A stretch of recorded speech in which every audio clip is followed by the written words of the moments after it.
pas aimé ma méditation, je me sentais comme une merde.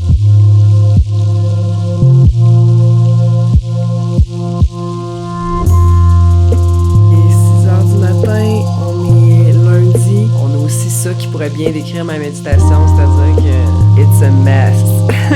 C'est un combat qui est paradoxal. C'est comme si je vivais ce qui était, mais c'est pas ce qui est réellement.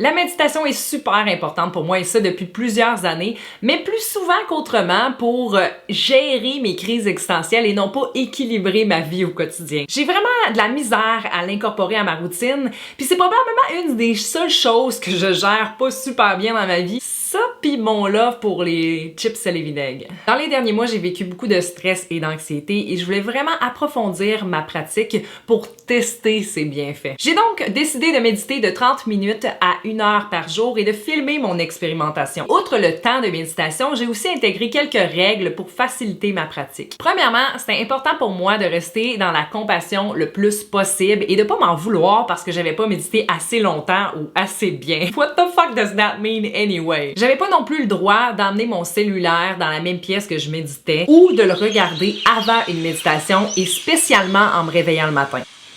Je me suis limitée à 3 verres d'alcool durant le mois entier. Fumer de la drogue n'était même pas une option. The number you have dialed has been changed. J'ai remplacé Netflix par la lecture et mes projets. Je me couchais avant 11 heures et mon alimentation était impeccable. Quand j'étais en Inde, j'ai appris beaucoup sur le yoga, l'ayurveda, la médecine traditionnelle, le naturel, la méditation et aussi que quand on ingère de la viande, cette viande-là contient encore la souffrance énergétique de l'animal qui a été tué, donc qui est mort dans la souffrance, ou encore que les drogues, alcool, distraction nous engourdissent l'âme et nous empêchent d'avoir l'espace nécessaire dans notre esprit pour voir clair et être présent. Donc oui, c'est important pour moi de respecter ces différentes règles pour améliorer mes chances de réussite. Mes journées commençaient généralement par me réveiller sans regarder mon cellulaire. Dans les matinées plus relaxes, j'allais prendre le temps de me faire une infusion de plantes, revitaliser l'énergie de ma chambre et pratiquer un peu de yoga avant ma méditation. Ensuite, je prends ma douche et j'utilise mes produits faits maison, je mange mon granola et commence ma journée. Je sais que ça peut sembler cliché, mais faire mon yoga chaque jour m'aide à relaxer mon corps qui s'atrophie en position assise toute la journée, mais aussi m'apporte beaucoup de gratitude d'avoir pris ce moment-là pour moi et mon humeur devient plus positive en général. Ça, c'est dans les bonnes journées, mais voici à quoi ressemblait ma vie la plupart du temps. Il est 6 heures du matin, on est lundi. Ce matin, je file pas pour aller m'asseoir dans l'autre pièce à côté. Je vais méditer couché dans mon lit avec l'application Calm. Je vais probablement juste mettre le son de la pluie. Je m'en vais dans mon lit.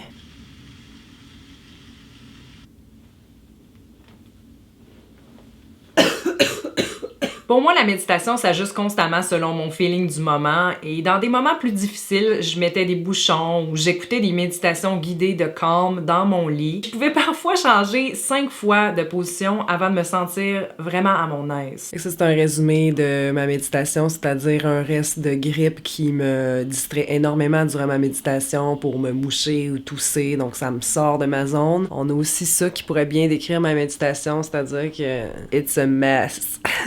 Dans mes meilleurs jours, j'essayais de ressentir les choses pour lesquelles j'avais de la reconnaissance dans ma vie et de visualiser mes besoins profonds de santé, de liberté et d'amour. Par contre, cette technique-là pouvait me sortir du moment présent. C'est comme si je vivais ce qui était, mais c'est pas ce qui est réellement. Ce que j'essaie de dire, c'est que si vous faites simplement de la visualisation, oui, ça va vous aider à être plus reconnaissant, plus heureux dans votre quotidien de ce que vous avez. Donc, un peu plus dans le moment présent, de reconnaître quand quelque chose est là et d'en être heureux. Par contre, c'est pas l'exercice que je ferais seule pour avoir une présence d'esprit accrue au quotidien. La respiration joue aussi un grand rôle dans ma pratique et j'essaie toujours de commencer ma méditation par de profondes inspirations par le nez et expirations par la bouche, tout en imaginant que j'inspire le bon dans ma vie et expire le moins bon pour m'en débarrasser. Par contre, si je focus trop sur ma sensation de respirer, j'ai réalisé que ma respiration devient moins naturelle, plus forcée. Quand on force ou contrôle la respiration ou n'importe quoi dans la vie, c'est à ce moment-là qu'on n'est plus dans ce qui est, on est dans la résistance.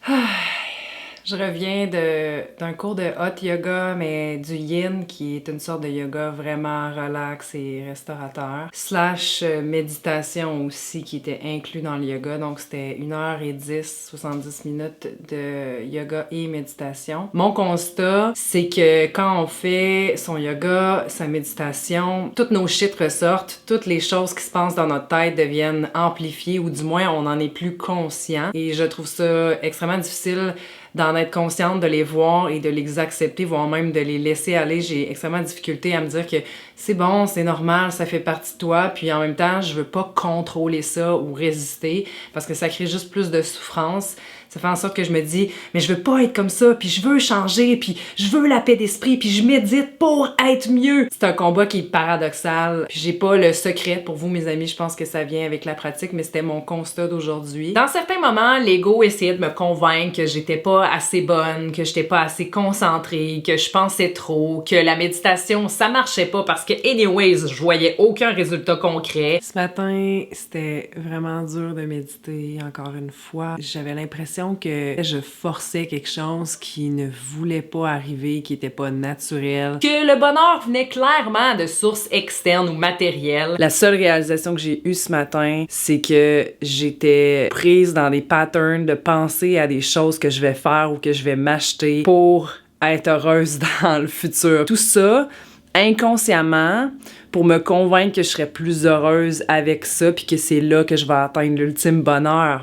Pourquoi je pense à ça? Oh my God, je pense vraiment que ça va me rendre heureuse. Comme peut-être la méditation, que je me dis, OK, ça va me rendre heureuse. La chasse sans arrêt, endlessly, du bonheur. Quand dans le fond, on devrait plus chercher pour la joie interne, qui, elle, n'est pas éphémère. Le corps de souffrance, lui aussi, essayait de m'identifier à la souffrance en me faisant focusser sur mes peurs et la victimisation. Dans les moments où j'étais consciente que l'ego et le corps de souffrance étaient là, ou que je pensais que je pensais trop, j'essayais de voir l'ego et le corps de souffrance comme des personnages dans ma tête et de reprendre le volant, d'être la conscience ultime qui observe et revient à l'essentiel, ma pratique, juste être là. Des fois, je pouvais être totalement perdue dans mes pensées pendant 5, 10, 15 minutes. Et c'est quand je reprenais conscience, que je réalisais que j'avais été perdue tout ce temps-là,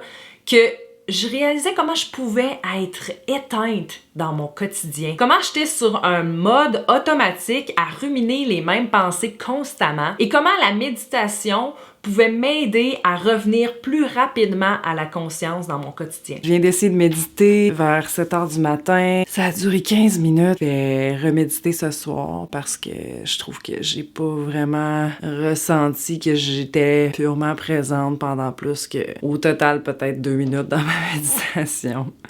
C'est frustrant parce que c'est l'ego qui est pas content d'avoir réussi à avoir une bonne séance, mais en même temps, on fait ça pour avoir plus de clarté d'esprit, tu sais. Puis je sais pas si c'est notre égo qui veut plus de clarté d'esprit ou si c'est notre pure conscience qui veut vraiment s'éveiller. Fait que c'est ma réalisation autre que je m'endure pas, j'ai pas aimé ma méditation, je me sentais comme une merde. Ça fait un bout que je me suis pas entraînée parce que j'étais blessée. Donc je suis pas vraiment dans un beau state of mind, puis on dirait que c'est juste ça qui ressort présentement, puis ça me frustre. Donc c'est tout. Namaste! J'ai accepté que j'aurais pas de méditation parfaite parce que ça existe juste pas. Il va toujours y avoir des distractions comme dans la vie. J'ai l'impression que c'est moins nourrissant pour moi de méditer le matin que de le faire en plein milieu de l'après-midi quand mon énergie redescend. Je sais qu'il est juste 8h30. Plus les jours passaient et plus je réalisais à quel point j'étais pas présente. Ça me prenait facilement 20 minutes juste rentrer dans une zone plus calme. J'étais en train de méditer, puis je me suis demandé une question fondamentale quand j'étais un peu plus calme, j'avais fait mes exercices de respiration. Qu'est-ce que j'ai besoin présentement? Puis la chose qui m'est venue le plus en tête, qui est ressortie tout de suite de ma vérité, c'est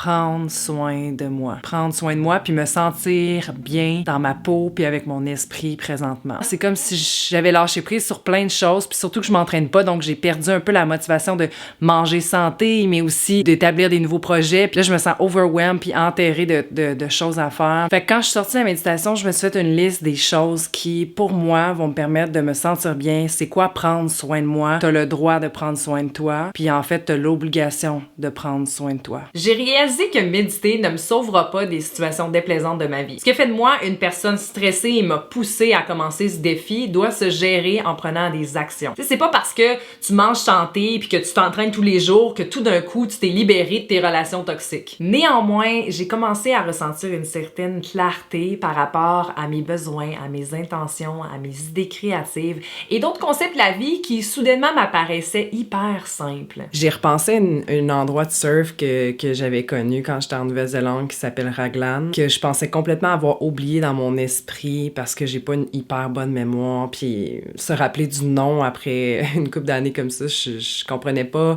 comment c'était possible. Ça me fait penser à l'analogie en fait du pourquoi on médite. On arrive à un state qui est tellement calme, puis qu'il y a tellement d'espace pour vivre, puis juste être dans ses sensations, dans le présent, qu'il y a beaucoup de nos vérités qui ont finalement la place de sortir de notre inconscient. Puis ils ressortent pour nous montrer quelque chose, pour s'en libérer finalement, pour se libérer soit d'une douleur ou nous rappeler un bon moment parce que présentement, on vit carrément une situation opposée puis on croit plus au bonheur ou peu importe. Je pense qu'il y a quelque chose d'assez fort dans notre être qui sait exactement ce qu'on a besoin puis qui nous montre notre vérité. Pour moi, c'était pas de me rappeler Raglan, la ville de surf, c'était plus on est capable de se rappeler de des choses vraiment inconscientes que ça fait des années à laquelle on n'a pas pensé, simplement parce que présentement, on a enfin l'espace de le vivre. Mon constat, c'est que quand on comprend une situation par son senti et non